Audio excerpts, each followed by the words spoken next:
உயர் சாதி பற்றும் பெருசாதி நட்பும் பறையர் பேரினம் ஒன்று கூடும் பறையர் வாழ்வுரிமை அரசியல் மாநாடு நாள் மே 18, 2025 ஞாயிற்றுக்கிழமை காலை 10 மணி முதல் 1 மணி வரை. இடம் அரசன் கார்டன் மகால், பெரம்பலூர் புதிய பேருந்து நிலையம் எதிரில், பெரம்பலூர். புரட்சி தமிழகம் பறையர் பேரவை மாநில தலைவர் ஏர்போர்ட் தா மூர்த்தி அழைக்கிறார். ஐயா, கேட்கக்கூடிய கேள்வி நியாயமா இல்லையா? மாட்டாளி வந்து கலாச்சாரத்துக்கு சாவடிக்கிறீங்க. உங்க ஆட்சியில நடந்துச்சு. இத பாருங்க, இந்த மாதிரி எல்லாம் போய் பிரச்சாரம் பண்றாங்க. பொய்யா இதெல்லாம்? உங்களுக்கு கள்ளக்குறிச்சில கல்லாய்த்தராய் சாவு நடந்துச்சா இல்லையா? மரக்காணத்துல கள்ளச்சாராய் சாவுடுங்க இல்லையா? அந்த மாதிரி ஆட்களை வச்சு விளம்பரம் போட்டு குடிக்க கூப்பிடுறாங்க. இந்த குடியை வச்சுதான் அந்த ஆட்சியே நடக்குது. அவ்வளவுக்கு ஒரு மோசமான ஒரு ஆட்சி இது. வந்து இந்த ஆட்சி ஒழுங்காதான் மக்கள் வந்து நிம்மதியா இருப்பாங்க. யாரு குடிய ஆரம்பிச்சு வச்சது? யாரு? அதாவது 500 கடை அடைச்சா இல்லீகலா 2500 கடை ஓடுது. 500 கடை அடைச்சிட்டு இல்லீகல் சட்டவிரோத பார் நடத்திக்க. யாரு? திமுக. இவருங்க. நீங்க எப்படி வந்து லயலா கருத்து கணிப்பு வந்து ஒத்துக்கிறீங்க? நாங்க ஒன்றும் ஒத்துக்கல. எந்த கருத்து கணிப்பையும் ஒத்துக்கிறது இல்ல. மாப்பிள்ள சார் எடுத்தா ஒத்துக்கல. அதையும் நாங்க ஒத்துக்கிறது இல்ல. மாப்பிள்ள சார் எடுத்தா கட்சியை நீக்க போறாங்க. மக்கள் அவர்தான் அந்த கட்சியில. சுதந்திர வரலாற்றுல 1952 போத்துல வந்துச்சு. 2021 வரைக்கும் அனைத்து கட்சியும் ஆண்ட போது காங்கிரஸ், அதிமுக, திமுக, அண்ணா காலத்துல இருந்து ஆண்ட போது தமிழ்நாட்டில் வாங்கின கடன் வெறும் 4 லட்சம் கோடி. இன்றைக்கு இந்த அரசு வாங்கின இந்த 21ல இருந்து 25க்குள்ள வாங்கின கடன் 4 லட்சம் கோடி. 5 லட்சம் கோடிக்கு வாங்க போறாங்க. எவ்வளவு பெரிய கடனை வாங்கி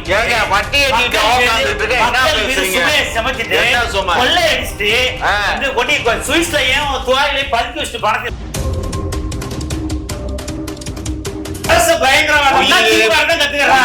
பிறந்து பொய்யிலே வளர்ந்த பூமகன் நீங்க. உங்களுக்கு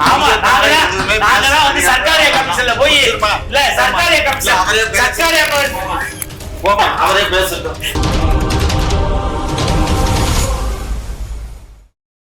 சரி, நீங்கள் சொன்னது போல ஒரு கூட்டணி அமைச்சிருச்சு அப்படின்னே வச்சுக்கோங்களேன். முதல்வர் இவ்வளவு உறுதியா பேசும்போது கூட்டணியில இருக்கக்கூடியவங்க எதுக்கு இந்த மாதிரி சர்ச்சையை கிளப்புறாங்க?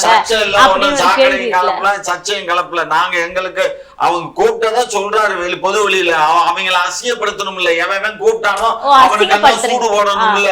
அதுக்கு சூடு போடுறாரு அவரு. அதெல்லாம் திருமா வந்து இங்க பாருங்க, பேச்சாற்றல் வைகோவுக்கு அடுத்து பேச்சாற்றல் மிக்க தலைவர்கள்ல திருமாவளவன் ஒருவர். புரிஞ்சுக்கோங்க. சும்மா எடுத்தோம் கவிழ்த்தோன்னு எதையும் பேசக்கூடாது. ஒரு பேனர் வைக்க கூட அதே திருமா அவர்களுக்கு தான் உங்களுடைய கட்சியில அனுமதி. அது எங்களுக்கு தெரியும். என்ன அனுமதி? அரசாங்க விதிகளின்படி செய்யணும். அரசாங்க விதி வந்து பொது அரசுக்கு சொந்தமான இடங்கள்ல எந்த பேனர் அந்த இடங்கள் பிரச்சனை இல்லையா? ஆட்சியிலும் பங்கு, அதிகாரத்திலும் பங்குன்ற வார்த்தை தானே பிரச்சனை. அதிகாரத்திலும் பங்கு, ஆட்சியிலும் பங்கு கிடையாது. நாங்க தான் கட்டன் ரேட்டா சொல்றோமே. எங்கள்கிட்ட ஆட்சியிலும் பங்கு, அதிகாரத்திலும் பங்கு தர இயலாது. பாவம், இந்த 5 வருஷம் ரொம்ப மனம். இவங்க தருவாங்களா? இவங்க இப்ப பிஜேபி கூட்டணி இருக்கு, ஏத்துக்கிற முடியாது. அது நான் உதாரணம் சொல்றேன். இப்போ மரியாதைக்குரிய திருமாவளவன் வந்து பார்த்தீங்கன்னா ரொம்ப மனம் வந்து போயிருக்காரு. அவருக்கு ஈக்குவலான ஷேர் கிடைக்கிது. அவரை எங்கேயாவது போனால் பிளாட்டிஸ்டரில் உட்கார வைக்கிறீங்க. அவர் பல ஊரில் இன்னும் கொடியேற்றமில்ல, போராடி தான் கொடியேற்றம் இருக்கு. இன்னைக்கு வரைக்கும் வேங்க வயலுக்கு குரல் கொடுத்துட்டு இருக்காரு. குரல் தான் கொடுக்குறாரு. அதுக்கு என்ன தீர்வு கிடைச்சது பாருல. பார்த்தீங்கன்னா சென்னையில் வந்து ஒரு பெரிய தலித் தலைவரை வந்து வெட்டி படுகொலை செய்கிறாங்க. அவர் உண்மையிலே தலித் தலைவருக்கு, தலித் மக்களுக்காக போராடக்கூடிய கட்சி. அவர் கேட்குற எந்த இதுவுமே அவங்க செஞ்சு போடல. ஆனால் கொள்ளடிக்கல, பணம் மட்டும் அவருக்கு போயிருது. அதனால பாவம் அவர் அமைதியா இருந்துகிட்டு இவங்க செய்யற அக்கிரமம், அநியாயம், துரோகம், தமிழ்நாட்டு பண்பாடு, இப்ப வந்து பணம் அவருக்கு வந்து ஆறா பாயுது. அவருக்கு வந்து பாவம், அவர் ரொம்ப நாள் போராடி வீடு வாசல் கொள்ளை பணத்துல பங்கு பிடிக்கிறனால அவர் அமைதியா இருக்காரு. நல்ல மனுஷன் தான், நல்லா பேசுவார். ஒரு தலைவர்னா அது திருமாதான். பிரச்சனை என்ன, அவருக்கு திருமணம் பண்ணிக்கல. திருமணம் பண்ணிக்காம 61 வயசு அனுமதி கொடுங்க. அவருக்கு வந்து சோபா சீட் கொடுங்க. ஏன் பிளாஸ்டிக் சேர் கொடுங்க? ஏன் ஒரு கொடியெல்லாம் வெட்டி போடுறீங்க? ஏன் ஒரு மக்கள் எல்லாம் போய் அடிச்சு இது பண்றீங்க? நீங்க யாருங்க? ஊத்துறீங்க. நாங்க சட்டத்துக்கு முன்னாடி எல்லாமே ஐயா, கேட்கக்கூடிய கேள்வி நியாயமா இல்லையா? மாட்டாளி வந்து கலாச்சாரத்துக்கு சாவடிக்கிறீங்க. உங்க ஆட்சியில நடந்துச்சு. இந்த பாருங்க, இந்த மாதிரி எல்லாம் போய் பிரச்சாரம் பண்றாங்க. பொய்யா இதெல்லாம்? கள்ளக்குறிச்சில கல்லாய்த்தராய் சாவு நடந்துச்சா இல்லையா? மரக்காணத்துல கள்ளச்சாராய் சாவுடுங்க இல்லையா? விழுப்புரத்துல கள்ளச்சாராய் சாவு நடந்துச்சா இல்லையா? நான் எங்க போய் பேசுறேன்? நடந்த நீங்க சொல்லுங்க, நிறைய சொல்லுங்க. இல்ல இதெல்லாம் நடந்த ஒரு விஷயம் ஏன் தானே. இவங்க ஆட்சியில மாத்திரம் அங்க ஒண்ணும் புடுங்கலையாக்கு, இங்கதான் புடுங்குதாக்கு. உடனே அட ஏமா அங்கேயும் தூத்துக்குடி துப்பாக்கி சூடு போயிடுச்சு. தூத்துக்குடி துப்பாக்கி சூடு இல்ல, கள்ளச்சாராயத்துல நிறைய பேர் செத்துருக்கேன், என்கிட்ட டேட்டா இருக்கு. சும்மா அந்த கதையெல்லாம் விடாதீங்க. சொல்லுங்க என்ன சொல்லுங்க, என்ன உங்க ஆட்சியில 10 ஆண்டு கால ஆட்சியில பந்தாடிட்டு கிடந்துச்சு. ஒரு அக்கிரம அநியாயம் ஆட்சியில இவருங்க. காலையில 5 மணிக்கெல்லாம் கடையை திறந்துடுறான், டாஸ்மாக் கடையை. அங்க பாத்தீங்கன்னா குவாட் 100 ரூபாய்னா 100 ரூபாய்க்கு விற்கிறான். இப்ப பாருக்கு போனா பாட்டில் 10 ரூபாய்னா 30 ரூபாய்க்கு விற்கிறான். ஒரு சுண்டல் 20 ரூபாய்னா 50 ரூபாய்க்கு விற்கிறான். அநியாயம் அக்கிரமா அந்த குடிகாரர்களை போட்டு அவங்க அவனை மதுப்பிரியர்கள் அவங்களை என்ன பண்றாங்கன்னா விளம்பரம் போட்டு கூப்பிடுறது. வாங்க வாங்க வாங்க, இந்த இதுல வசந்தன் கோ நம்ம இந்த நகைக்கடை அந்த மாதிரி ஆட்களை வச்சு விளம்பரம் போட்டு குடிக்க கூப்பிடுறாங்க. இன்றைக்கு இந்த குடியை வச்சுதான் இந்த ஆட்சியே நடக்கிறது. அவ்வளவு ஒரு மோசமான ஒரு ஆட்சி இது. இந்த ஆட்சி ஒழுங்காதான் நிம்மதியா இருப்பாங்க. யாரு குடிய ஆரம்பிச்சு வச்சது, யாரு ஆரம்பிச்சா? அநியாயம் இல்லையா? என்ன அநியாயம் இல்ல? நீங்க அப்ப எங்க உண்மை இருங்க. ஏங்க ஜெயலலிதா அம்மா தான் அரசு உடைமையாக்குச்சு. அதுக்கப்புறம் 4 ஆண்டு காலத்திலயும் நல்லா தான் சம்பாதிச்சீங்க. அதுல இருந்து நீங்களும் தான் கொள்ளை பகல் கொள்ளை அடிச்சீங்க. உங்க காலத்துல உங்க எலெக்ஷன் மேனிஃபெஸ்டோல நான் வந்தா 500 கடை குறைப்பங்க. நான் குறைச்சமா இல்லையா? நாங்க 500 கடை அடைக்கலையா? நாங்க 500 கடை அடைச்சோம்ல. அதாவது 500 கடை அடைச்சா இல்லீகலா 2500 கடை ஓடுது. 500 கடை அடைச்சிட்டு இல்லீகல் சட்டவிரோத பார் நடத்திக்க. யாரு? திமுக. இவருங்க திமுக கிளை செயலாளர், ஒன்றிய செயலாளர், பகுதி செயலாளர், 50 கடை நீ வாங்கி எங்க வேணாலும் ஓபன் பண்ணிக்க. யாரும் போட்டா போதும். அவுட்ல எங்க வேணாலும் ஓபன் பண்ணிக்க, சந்தில எங்க ஓபன் பண்ணிக்க. ஏன்னா நெடுஞ்சாலை அதனால தமிழ்நாட்டுல 2500 இல்லீகல் பார் இன்னைக்கு ஓடிக்கிட்டு இருக்கு. சட்ட அனுமதிக்காத இல்லீகல் பார். அந்த 2500 கடையில் டைரக்டா முதலமைச்சர் குடும்பத்துக்கு பணம் போகுது. அதுதான் குற்றச்சாட்டு. அதுதான் அமலாக்கத்துறை என்ன பண்ணிருக்குன்னா, அதாவது காந்தி ஜெயந்தி அன்னைக்கு கூட அக்கௌண்ட்ல வித்திருக்காங்க, பணம் கிரெடிட் ஆயிருக்கு. இது போக நிறைய கள்ளப்பணம், அதாவது நிறைய சேல்ஸ் அதிகமா இருக்கு, சரக்கு அதிகமா போயிருக்கு. பட் அரசு கட்டணாவுக்கு வருவாய் கம்மியா வருது. சரி, நீ சேல்ஸ் அதிகமாகும் போது வருவாய் அதே ஈக்குவல் வரணும்ல. அதுதான் அந்த 2000 கூட கள்ள போனா முதலமைச்சர் குடும்பத்துக்கு போது நாங்க குற்றச்சாட்டு வைக்கிறோம். அதுதான் அமலாக்கத்துறையால் பதிவு செய்யப்பட்டது. அமலாக்கத்துறையால் 1000 கோடி கண்டுபிடிச்சிருக்கு, 50,000 கோடி 50 ஊழல் நடந்துட்டு விசாரணை போயிட்டு இருக்கு. இல்லீகல் பார் நீங்க எப்படி கண்டுபிடிப்பீங்க? தமிழ்நாடு உள்ள 2500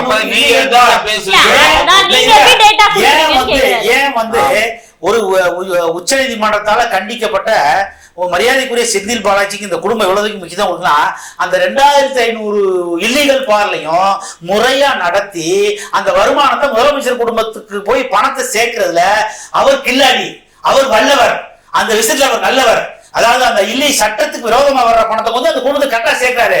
அதனாலதான் கோர்ட் கண்டிச்சு அவருக்கு இவ்வளவு பெரிய முக்கியத்துவம். இல்ல இந்த 2500ன்றத அந்த டேட்டாவை நீங்க எங்க இருந்து எடுக்கிறீங்கன்றதுதான் சமூக ஆர்வலர்கள், அரசுக்கு எதிரானவர்கள், இவர்கள்லாம் கூடி மிகப்பெரிய சர்வே பண்ணிப்ப நீங்க எப்படி லயலா கருத்து கணிப்பு ஒத்துக்கிறீங்க? நாங்க ஒன்றும் ஒத்துக்கல.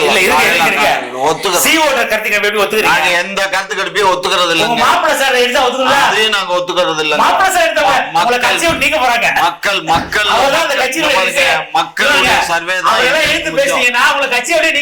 போங்க நீங்க சும்மா இந்த பூச்சாண்டி எல்லாம் எங்க பிடிக்காதீங்க. என்னமோ நாங்க 12 மணிக்கு திறந்து 10 மணிக்கு மூடுறோம். உங்க ஆட்சி காலத்துல காலையில 8 மணிக்கு திறந்து ராத்திரி 12 மணிக்கு மூடுனீங்க. என்ன யாருகிட்ட கதை விடுறீங்க? இந்த கதை விடுற வேலையெல்லாம் மெயின் ரோட்ல இருக்க என்ன சொல்றாங்க, பின்னாடி முறையா நடத்து. கல்ல 2000 ரூபாய் மூடு, கள்ளச்சாராயத்தை தடு. இப்ப இவங்க மேல் மட்டத்துல டாஸ்மார்க்ல இருந்து சட்டவிரோத பாரு, கீழ் மட்டத்துல நம்ம கண்ணுக்குட்டி மாதிரி இருக்க கள்ளச்சாராயா. எங்கேயாவது திமுக கிளைச்சாரு ஏதாவது புகைன்னு இந்த கஞ்சா எல்லாத்தையும் என்னென்ன போல வச்சுக்க, இந்த மாத்திரை டேப்லெட்ஸ், பள்ளி கல்லூரி எங்கெங்க நீ பொழைச்சுக்க. திமுக காரனா வித்துக்க, பாக்கெட் வித்துக்க, பொட்டல வித்துக்க, கஞ்சா வித்துக்க, கொகைன் வித்துக்க, லிப்டாப், அது என்னென்ன அனுமதின்னு சொல்றீங்களா திமுக? ஆமா அப்படியா? போலீஸுடைய கைகள் கட்டப்பட்டிருக்கு. என்ன போலீஸ் அவர் வந்து ஒரு குற்றச்சாட்டு பதிவு பண்ற சிறப்பு அனுமதி திமுக காரர்களுக்கு 100க்கு 100 அவர் சொன்னது பூரா நான் மறக்கிறேன். 100க்கு 100 மறுக்கிறேன். எங்கேயாவது எங்க கட்சிக்காரனுக்கு நாங்க அப்படி எல்லாம் சொல்லி எவனாவது அந்த மாதிரி பண்ணானா அவனை நாங்க என்கவுண்டர் போட்டுருவோம். ஜாபர் சாதிக்கு அவன் திருட்டு பயில தான் நாங்க கட்சியை விட்டு நீக்கிட்டோம். ஜாபர் சாதிக்கு ஒருத்தர் 1.5 கோடி மக்கள் இருக்க எங்க கட்சியில எவனா ஒரு திருடன் வந்து பண்ணிட்டாங்கிறதுக்காக நார்த் மெட்ராஸ் அந்த சின்ன ஒரு அமைப்பு ஒயின் ஷாப் இருக்கு. ஆமா, அதை வாங்கிட்டு நேரம் மெட்ராஸ் யூனிவர்சிட்டி பெரிய இடம், அங்கே வந்து மெரிட்ல தான் சீட் கிடைக்கும். அந்த யூனிவர்சிட்டியில யாரும் மாணவர்களுக்கு மட்டும்தான் அனுமதி. திமுக உறுப்பினர் தான் அங்கே ஒருத்தன் பார் நடத்துறான் உள்ள கடை, அவன் வந்து எல்லாரையும் குடிக்க வச்சு அங்கே மாணவர்களே போக முடியல. இவ்வளவு பெரிய அணியா நடக்குது. ஒரு ஒரு ஒரு புனிதமான இடம் கல்லூரிங்கிறது ஒரு யூனிவர்சிட்டி, அந்த இடத்துல திமுக உறுப்பினர் தான் உள்ள அனுமதி. தண்ணி அடிக்கிறதுக்கு எல்லாத்துலயும் ஒரு சலுகை கொடுக்கறதுக்கு ஒரு விவஸ்தை இல்லையா?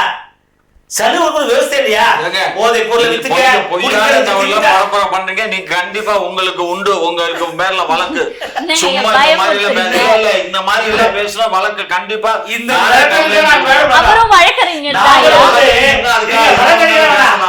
எந்த கொள்கை உள்வாங்கிருக்கோம், பெரியாருடைய கொள்கை நாங்களும் உள்வாங்கிருக்கோம், அண்ணாவுடைய கொள்கை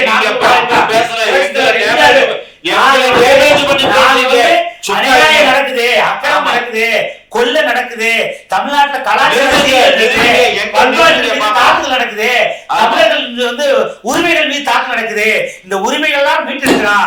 மறுக்கப்பட்ட, மறைக்கப்பட்ட, ஒதுக்கப்பட்ட உரிமைகள்லாம் நாங்க மீட்டெடுக்கிறது நாங்க போராடலாம். அதுக்காக தான் போராட்டம் வருதான், அதுக்காக தான் நாங்க பேசுறோம். பண்பாடு அழிக்கிறீங்க, இங்க உள்ள தமிழருடைய நிலங்களை வந்து நீங்க வந்து அபகரிக்கீங்க. ஒரு அமைச்சரே வந்து நிலங்களை கொடுக்குறேன். நாளுக்கு நாள் ஈடி ஒவ்வொரு அமைச்சரையா டார்கெட் பண்ணுதே, அடுத்த அமைச்சர் யாரு நினைக்கிறீங்க? இந்த மாதிரி வேலையெல்லாம் இங்க வச்சுக்காத. ஈடி என்ன நடக்குதா இல்லையா? அவன் வந்து எங்களை மட்டும் இல்ல, எதிர் கட்சிகள் ஆளக்கூடிய எல்லா மாநிலத்திலயும் அந்த ஈடியை வச்சு மிரட்டுறான். புரிஞ்சுக்கோ, அது ஒன்றிய அரசு பண்ணக்கூடிய வேலை. அதான் சுப்ரீம் கோர்ட்டே சொல்லி, சுப்ரீம் கோர்ட்டுடைய சீஃப் ஜட்ஜ் சொன்னதை கேட்டியா இல்லையா? ஈடிங்கிறத வச்சுக்கிட்டு நீங்க மிரட்டுற வேலையை விடுங்க. ஒரு எஃப்ஐஆர் போட்டீங்கன்னா அதுக்கு சார்ஜ் ஷீட் விட்னஸை கொண்டு வந்து ப்ரொடியூஸ் பண்ணுங்க. இல்லைன்னா அவங்க இத்தனை நாள் சிறையில வச்சிருக்கிறதுக்கு நீங்க தான் அதுக்கு பொறுப்பு அப்படின்னு சுப்ரீம் கோர்ட்டே கொண்டு வச்சிருக்கு.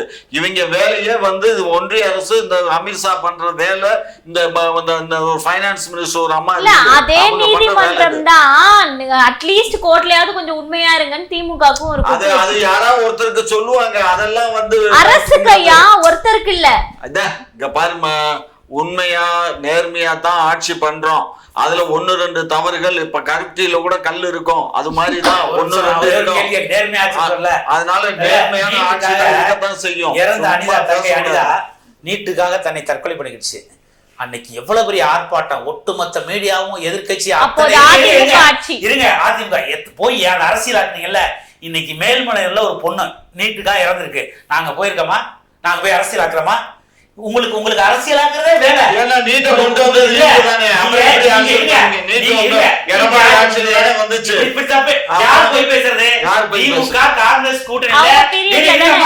நீட் வரைவு வந்து பேசும்போது நாமக்கல் எம்பி காந்தி செல்வன் மத்திய இணையமைச்சர், மக்கள் நல்வாழ்வுத்துறையுடைய மத்திய இணையமைச்சர், அவர் தான் நீட்டை கொண்டு வர்றாரு. காங்கிரஸ் திமுக கூட்டணி நான் ஒண்ணு சொல்றாரு. இப்படி போய் பேசுறான். இங்க பாருங்க, வரைவு தீர்மானங்கள் தான் கொண்டு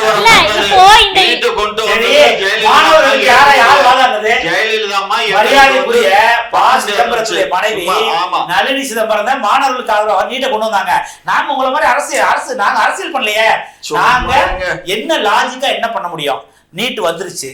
7.5% கிராமப்புற மாணவர்களுக்கு இடஒதுக்கீடு இந்தியாவிலே எந்த மாநிலம் கொண்டு வரல. ஆர்டிகல் 162 யூஸ் பண்ணி சட்டமன்றத்தில் கொண்டு வந்து இன்னைக்கு சட்டமா வருஷத்துக்கு 500 மாணவர்கள், ஏழை மாணவர்கள், அரசு பள்ளியில் படிக்கிற மாணவர்கள் இன்னைக்கு டாக்டர் ஆகிறாங்க. உங்களால முடிஞ்சா? இல்ல இப்ப அதே உங்களிடம் ஒரு கேள்வி, இந்த மாதிரி 11 கல்லூரிகள் கொண்டு வந்தது எல்லாமே இருக்கட்டும், இன்னொரு முக்கிய கேள்வி என்னன்னா, நீங்க இந்த நீட்டின் அவலங்கள் பார்த்திருப்பீங்க. தாலி முதற்கொண்டு கழட்டணும் அப்படின்ற அளவுக்கு மூக்குத்தியில கூட விட்டு வச்சுட்டு போவாங்க அப்படின்னு சோதனை பண்ணக்கூடிய அவ்வளவு ரொம்ப தமிழக மாணவர்கள் துன்புறுத்தப்பட்டிருக்காங்க. அப்போ அதிமுக சார்பா ஒரு பெரிய போராட்டத்தை நீங்க முன்னெடுத்திருக்கலாம்ல? இல்ல நாட்டுல எத்தனையோ பிரச்சனை இருக்குமா இப்ப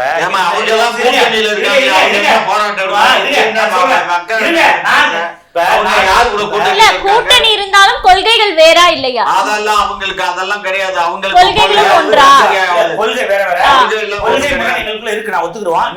கூட்டணி தான் இது, வந்து ஜெயிக்கிறதுக்கான கூட்டணி, இது வெற்றிக்கான கூட்டணி. சொல்ற விஷயம் ஒரு நிமிஷம், இது நீங்க சொல்ற இப்ப சிபிஎஸ்இ சாரி அந்த நீட் அதுக்குன்னு ஒரு குழு இருக்கு டெல்லியில.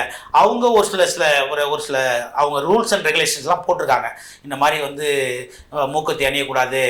இது வந்து இதை வந்து அரசியல் ஆக்குறாங்க. இது வந்து இப்போ 7-8 வருஷமா நடந்துட்டு இருக்கு. எந்த பெற்றோரால் வந்து நான் நீட் எழுத போறேன், நான் மூக்குத்தியை நான் கொண்டு போறேன், என்னை கழட்டிட்டாங்க கம்ப்ளைண்ட் பண்றாங்களா? திமுக போய் பிரச்சாரம் பண்ணுது. நீட்டை கொண்டு வந்தது யாரு? இப்போ ஒத்துக்க சொல்லுங்க. காஞ்சி செல்வன் மத்திய இணை அமைச்சர், திமுக நாமக்கல் எம்பி. உங்களுடைய விவாதத்துக்கே வருவோம். மூக்குத்தி கழட்டிட்டோம், கம்பளை கழட்டிட்டோம், இதெல்லாம் தாலி என்பது நம்மளுடைய தமிழர் பாரம்பரியம் இல்லையா? அதுல கூட விட்டு வச்சு அடிக்கக்கூடிய அளவுல டெக்னாலஜி வளரலையா இந்தியால? வன்மையா கண்டிக்கத்தக்கது. எங்க பொதுச் செயலாளர் இது ஆல்ரெடி நியூஸ் போயிடுச்சு, கண்டன அறிக்கையும் விட்டுருக்காரு. இந்த மாதிரி நடக்கிறலாம் தவறு. இந்த மாதிரி தாலியை கழட்டுறது, மூக்குத்தியை கழட்டுறது. பட் ஆனா சட்டத்துக்கு உட்பட்டுதான் அந்த எக்ஸாம் எழுத முடியும். அது அரசியலாக தாலியை கழட்டிதான் அந்த எக்ஸாம் எழுதணும்னு ஒரு இன்ஸ்ட்ரக்ஷன் இருக்குன்னா அதை ஃபாலோ பண்ண வேண்டிய கட்டாயத்துல நம்ம இருக்கோமா? நீங்க சமூக நீதி கட்சியாச்சு, இமிடியேட்டா போராட்டம் பண்ணுங்க, இமிடியேட்டா வந்து களத்துக்கு போங்க, இமிடியேட்டா வந்து கைது எடுங்க. இல்ல ஆட்சியாளர் 7% கொண்டு வந்தவங்களாச்சே, 7% கொண்டு வந்தவங்களுக்கு இதுக்கு விளக்கம் தெரியாது. இல்ல 10% கொண்டு வருவோம்னு வாக்குறுதி கொடுத்ததும் திமுக தான். 10% அதுல 2.5% வந்து அதாவது யாருக்குன்னு சொன்னா இந்த அரசு உதவி பெறக்கூடிய பள்ளிகளுக்கு தான். அதுக்கு வந்து நாங்க வழக்கறிஞர்களை கலந்து ஆலோசனை பண்ணும்போது முதல்ல கொண்டு வந்த போது அந்த தீர்மானம் 10% தான் அந்த கமிஷன் உத்தரவு போட்டுச்சு. அதை எடப்பாடி கொண்டு வந்திருக்கலாம். ஆனா அவர் கொண்டு வராம அவர் 7.5 கொண்டு வந்துட்டாரு. அவர் 7.5 கொண்டு வந்ததுனால 10 இப்ப கொண்டு வர இயலல. அதுதான் காரணம், புரிஞ்சுக்கோங்க. அவர் 7.5 இழுத்து விட்டு போயிட்டாரு. சரியா? பொதுவாவே அரசு பள்ளியில படிக்கக்கூடிய மாணவர்கள் இனிமே அவரு 7.5 இழுத்துட்டாரு. இனிமே வந்து தமிழ்நாட்டுல அனைத்து இந்திய அண்ணா திராவிட முன்னேற்ற கழகம் ஒரு கட்சியே இல்லாது போயிருக்கு. யாருக்கெல்லாம் போட்டு பாப்போம். சுதந்திர வரலாற்றுல 1952 போத்துல வந்துச்சு. 2021 வரைக்கும் அனைத்து கட்சியும் ஆண்ட போது காங்கிரஸ், அதிமுக, திமுக அண்ணா காலத்துல இருந்து ஆண்ட போது தமிழ்நாட்டுல வாங்கின கடன் வெறும் 4 லட்சம் கோடி. இன்றைக்கு இந்த அரசு வாங்கின இந்த 21ல இருந்து 25க்குள்ள வாங்கின கடன் 4 லட்சம் கோடி. 5 லட்சம் கோடிக்கு வாங்க போறாங்க. எவ்வளவு பெரிய கடனை வாங்கி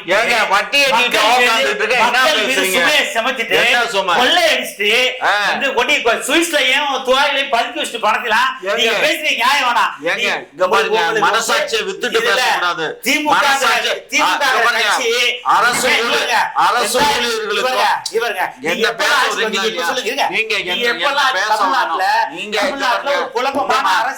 அவர்கிட்ட எடுத்துக்கோமா. சும்மா அவரே இப்ப கத்திட்டு கிடந்தா என்ன அர்த்தம்? கொஞ்சம் கூட வழக்கு நீதிமன்றத்துல வேணா அந்த மாதிரி பேசலாம். இங்கேயும் வந்துட்டு அப்படியா? சொல்லுங்க. பாருங்க, நான் உண்மையை தாங்க பேசுறேன். ஒரு விஷயம் நல்லா புரிஞ்சுக்கோங்க. எங்களுடைய ஆட்சியில குறை இருந்தா அதை நாங்க நிவர்த்தி பண்ணிப்போம். எந்த விதமான குறை இருந்தாலும் நாங்க குறை இருந்தா மக்கள் எங்களை விசேஷமா எங்களை வந்து தள்ளி வச்சிருவாங்க. அப்படி மக்கள் எங்களை தள்ளி வச்சிருந்தா நாங்க 3 ஆண்டு ஆட்சி காலத்துல நாங்க தவறு பண்ணியிருந்தா மீண்டும் எங்களை வந்து 24 தேர்தல்ல வெற்றி பெற வச்சிருக்க மாட்டாங்க. ஆகையினால எதிர்கட்சிகளுக்கு நாங்க செய்கிற செயல்பாடுகள் எல்லாம் இங்க பாருங்க, அதெல்லாம் இங்க வந்து வேலையெல்லாம் இங்க வச்சுக்காதீங்க. ஓட்டு காசு கொடுத்தா நீ ஏன் ஓட்டு காசு கொடுத்தா நீதிமன்றத்துக்கு போக வேண்டியதானே? தேர்தல் கமிஷன்ல போய் சொல்ல வேண்டியதானே? நீங்க தான் கூட்டணியில் தானே இருந்தீங்க, பிஜேபி கூட்டணியில் தானே இருந்தீங்க. அன்னைக்கு இருந்தீங்க, இன்னைக்கு இருக்கீங்க, பிஜேபியில தானே இருக்கீங்க. சும்மா இருமையா, சும்மா இந்த வேலையெல்லாம் வச்சுக்காதீங்க. ஏன் அப்ப கூட்டணின்னா நீ சொல்ல வேண்டியதானே? இந்த மாதிரி ரூபாய் கொடுக்குறாங்க, ரூபாய் கொடுத்து ஓட்டு வாங்குறாங்க, ரூபாய் கொடுக்குறாங்க சொல்ல வேண்டியதானே? மக்களுக்கு பணம் கொடுத்து வாங்கப்பட்ட வெற்றி. அது வெற்றின்னு சொல்லாதீங்க. பாருங்க, இது யாருடைய ஆட்சி? ஒன்றியத்தினுடைய ஆட்சி நடக்குது. அது வந்துமா நேஷனல் கட பார்வை. நாங்க வந்து பிரிஞ்சு நின்றோம். இப்ப நாங்க பாத்தீங்கன்னா தனியா நடந்தது மாதிரி தான். பிஜேபி, பாமக, விஜய் இவங்க எல்லாம் ஒரு தனியா நின்றாங்க. மீதி கட்சிகள்லாம் திமுக தலைமையில் ஒரு அணி அமைச்சு போட்டிவிட்டாங்க காங்கிரஸ்.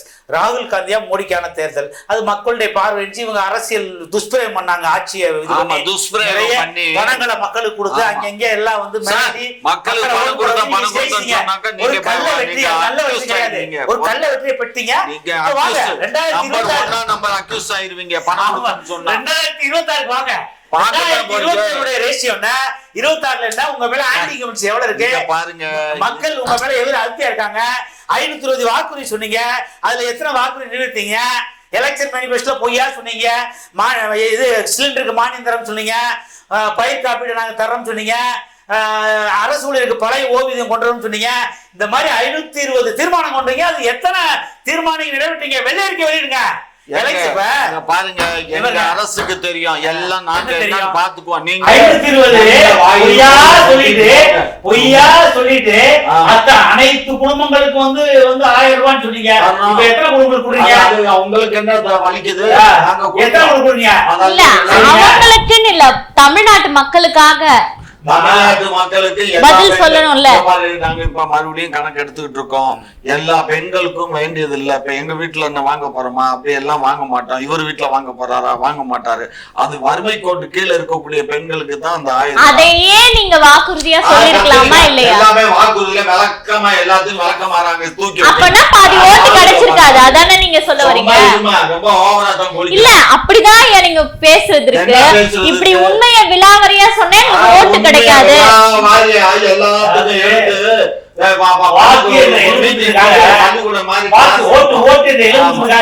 திமுக என்ன பேசும்? எவ்வளவு பெரிய அநியாயம், அக்கிரமா வாக்குறுதியை கொடுத்துட்டு அரசு ஊழியர்களுக்கு எவ்வளவு ஹெல்ப்பா இருந்தாங்க, எவ்வளவு உதவியா இருந்தாங்க. பழைய ஓய்வூதியம் சாத்தியமே கிடையாது. அதுல ஒரு பழைய ஓய்வூதியம் என்னைக்காவது எலெக்ஷன்ல சொல்றோமா? மேனிஃபெஸ்டோ சொல்றோமா? முடியல. ஏன் சொல்றீங்க? பேசுறது அப்போதைக்கு ஓட்டு, அந்த எலும்பு துண்டுகிற ஓட்டு கிடைக்கிறதா என்ன பேசுறது? இப்ப போய் அவனை செஞ்சு கொடுக்கல. இன்னைக்கு வரைக்கும் போய் வீதியில போய் போராடுறது அரசு ஊழியர்லாம். அரசு ஊழியர்களுக்கு ஆஃபர் கொடுத்திருக்காங்கல்ல நிறைய. ஒரு கண்துடைப்புமா, அது ஒரு மோசடி. எப்படின்னா குழு அமைச்சிருக்காங்க. குழு அமைச்சு அந்த குழு வந்து ரிப்போர்ட் ஆகல, எலெக்ஷன் வந்துடும். அப்புறம் வந்து எலெக்ஷன்ல திமுக தோக்க போகுது கண்டிப்பா. அடுத்த ஆட்சியே வரப்போறல. அப்புறம் அவங்களுக்கு என்னென்ன வாக்குறுதி கொடுத்தாங்க, குழு அமைச்சாங்க. அப்புறம் எதிர்கட்சி என்ன சொல்லுவாங்க?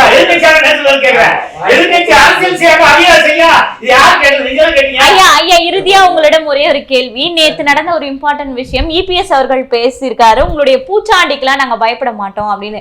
ஏன் அப்படின்னா அரக்கோணத்துல எம்ஆர்எஃப் அந்த தொழில் கூடத்துல வந்து அதிமுகவினர் கூட்டம் நடத்த போகும்போது அவங்க எல்லாமே கூண்டோட கைது செய்யப்பட்டிருக்காங்க. இந்த அடக்குமுறையை நீங்க எப்படி பாருங்க? அதாவது மரியாதைக்குரிய அது வந்து ஒரு தொழிலாளர் நலன் சார்ந்த விஷயம். தொழிலாளர்களுடைய உரிமைக்காக குரல் கொடுக்க தான் அந்த மரியாதைக்குரிய எங்களுடைய சட்டமன்ற உறுப்பினர், அந்த அரக்கோணத்துடைய சட்டமன்ற உறுப்பினர், மாவட்ட ராணிப்பேட்டை மேற்கு மாவட்ட கழக செயலாளர் மரியாதைக்குரிய சு ரவி, அவர் 3வது முறையாக சட்டமன்ற உறுப்பினர். தொழிலாளருடைய உரிமைகளை அவருடைய குரல்களை வந்து இவரை கூப்பிட்டுருக்காங்க, போயிருக்காங்க கூட்டம் போடுறதுக்காக. அவங்களுடைய உரிமைகளை நிலைநாட்டுறதுக்கு ஒரு கூட்டம் போடுறாங்க. அவங்க உரிமைகளை கேட்கறதுக்கே இந்த அரசு வந்து அடக்குமுறையை ஏவி இந்த மாதிரி பண்ணுதுன்னா அப்புறம் இவங்க அனுமதி இல்லம்மா, கூட்டத்துக்கு அனுமதி இல்ல. 2வது அங்க வந்து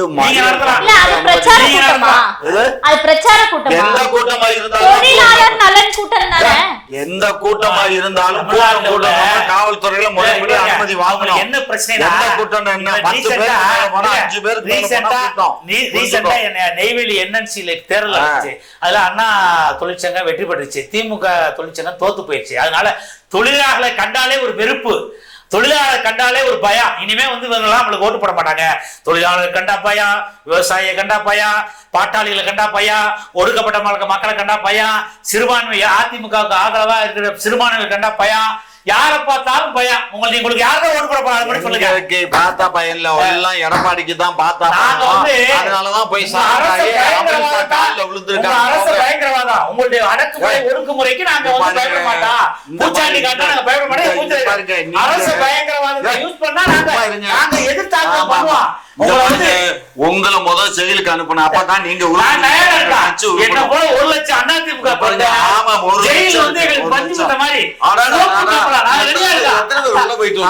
எத்தனை பேரு எந்த வழக்கு உள்ள போறீங்க? இங்க பாருங்க, சட்டமன்றத்துல பேசினா பையா, அதிமுக பிஜேபி கூட்டணி வந்த பையா, எங்கும் பயம், எதிரில் பயம். ஏன்னா ஊழல்ல கொடியேற்றி பறக்குறீங்க. பாருங்க, சுவிட்சர்லாந்துலயும் துபாயில போய் 2 லட்சம் கோடி போயிடுச்சு. அது மட்டும் இல்ல, அந்த பணத்தை எப்படி சேவ் ஆட்சியில பாதுகாக்கிறது? இப்பவா 100 ரூபாய் இருந்தா போயிட மாட்டீங்க, ஒரு கோடி இருந்தா பயம் வருமா? அந்த பணம் எப்படி வச்சு? அந்த மாதிரி திமுக நிலைமை. உங்க அமைச்சரே ஒப்புதல் கொடுத்தாரு. மரியாதைக்குரிய மாண்புமிகு பிடி பள்ளிவேல் தேவராஜா 30,000 கோடி உங்க மாப்பிள்ளை சார்ட்டையும் உங்களுடைய பால்டாயில் புகழ மரியாதைக்குரிய உதயத்தையும் 30,000 கோடி இருக்கு. என்ன செய்யணும்னு தெரியாம தர்றாங்க 30,000 கோடி பணத்தை அப்படின்னு சொன்னாரா இல்லையா? ஆடியோ வெளியே வச்சா இல்லையா? உண்மையா இல்லையா? அதனால உண்மை சொல்லக்கூடாதுங்க. எதுங்க உண்மை? ஜல்லிக்கட்டுக்கார சேவை பார்த்தா பயப்பட பாருங்க, நாங்க எங்களுக்கு பயம் என்பது என்றைக்கும் இல்லை. தேர்தலை கண்டு எங்களுக்கு பயம். மக்கள் எங்க பயமும் கோபம் வந்தாதான் தவறான பதில போடுவோம். அதனால எதிர்கட்சிகள் மீது, மக்கள் ஆர்வலர்கள் மீது, தமிழ் ஆர்வலர்கள் மீது, தமிழ்நாட்டின் நலன்கள் மீது அரசு பயந்து யூஸ் பண்ணி உங்க சட்டத்தை மிஸ்யூஸ் பண்ணி அடக்க பாக்குறீங்க, ஒடுக்க பாக்குறீங்க, தொழிலாளர்கள் அழிக்க பாக்குறீங்க. நடந்துச்சுன்னா அந்த பொண்ணுக்கும் தெரியாது, உங்களுக்கும் தெரியாது.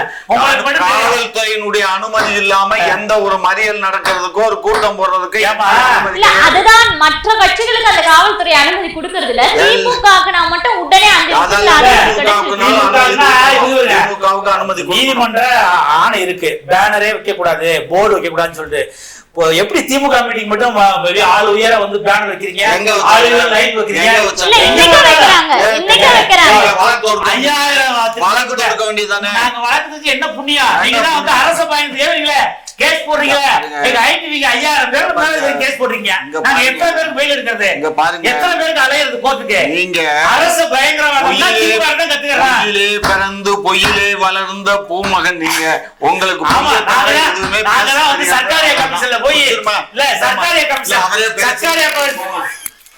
அவரே பேசட்டும். பறையர் சாதி பற்றும் பெருசாதி நட்பும் பறையர் பேரினம் ஒன்று கூடும் பறையர் வாழ்வுரிமை அரசியல் மாநாடு நாள் மே 18, 2025 ஞாயிற்றுக்கிழமை காலை 10 மணி முதல் 1 மணி வரை. இடம் அரசன் கார்டன் மஹால், பெரம்பலூர் புதிய பேருந்து நிலையம் எதிரில், பெரம்பலூர். புரட்சி தமிழகம் பறையர் பேரவை மாநில தலைவர் ஏர்போர்ட் மூர்த்தி அழைக்கிறார்.